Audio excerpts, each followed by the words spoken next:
Part 1 में आपने देखा अंधेरे गलियारे में कदमों की आवाज आई थी और अर्जुन ने पीछे मुड़कर देखा था, लेकिन जो उसने देखा वो सिर्फ एक परछाई नहीं थी। गलियारे के अंत में वो खड़ी थी, सफेद कपड़े, लंबे बिखरे बाल और खाली काली आंखें। लेकिन इस बार वो दूर नहीं थी, वो पहले से ज्यादा पास थी। अर्जुन की सांस रुक गई। रोहन ने धीरे से कहा, भाई वो हिल क्यों नहीं रही? कबीर फुसफुसाया, वो हमें देख रही है। और तभी उसके पैर जमीन को छू नहीं रहे थे। वो धीरे धीरे हवा में सरक रही थी, बिना आवाज के, बिना कदमों के। अर्जुन पीछे हटने लगा, लेकिन उसके पीछे दीवार थी। अचानक उसके कान के पास फिर वही ठंडी सांस महसूस हुई, लेकिन इस बार आवाज बदली हुई थी। तुम्हें यहां नहीं आना चाहिए था।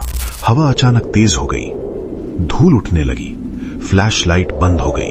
पूरा गलियारा एक पल के लिए अंधेरे में डूब गया और उस अंधेरे में अर्जुन को साफ महसूस हुआ कोई उसके बिल्कुल सामने खड़ा है। फिर अचानक रोशनी वापस आई, वो गायब थी, लेकिन धूल में अब एक और पैरों के निशान थे।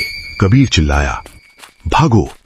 तीनों दौड़े, लेकिन दौड़ते वक्त अर्जुन को महसूस हुआ कोई उसके साथ साथ दौड़ रहा है। वे किसी तरह बाहर निकल आए। किले के दरवाजे तक पहुंचकर तीनों रुके। रोहन ने पीछे देखा, अंधेरे में वो दरवाजे के अंदर खड़ी थी, लेकिन इस बार वो मुस्कुरा रही थी। अगली सुबह अर्जुन चुप था, बिल्कुल चुप। वो किसी की तरफ देखता, लेकिन जैसे पहचान नहीं पा रहा था। कबीर ने धीरे से कहा, कल रात वहां पर कोई और भी था। उस रात जब अर्जुन आईने के सामने खड़ा था, उसकी परछाई 1 सेकंड देर से हिली, और जब अर्जुन ने आंखें झपकाई, आईने में खड़ा अर्जुन झपका नहीं।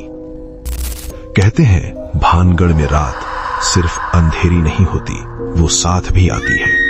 अगर आपको लगे कि आप बचकर निकल आए हैं, तो शायद वो अभी आपके पीछे खड़ी हो।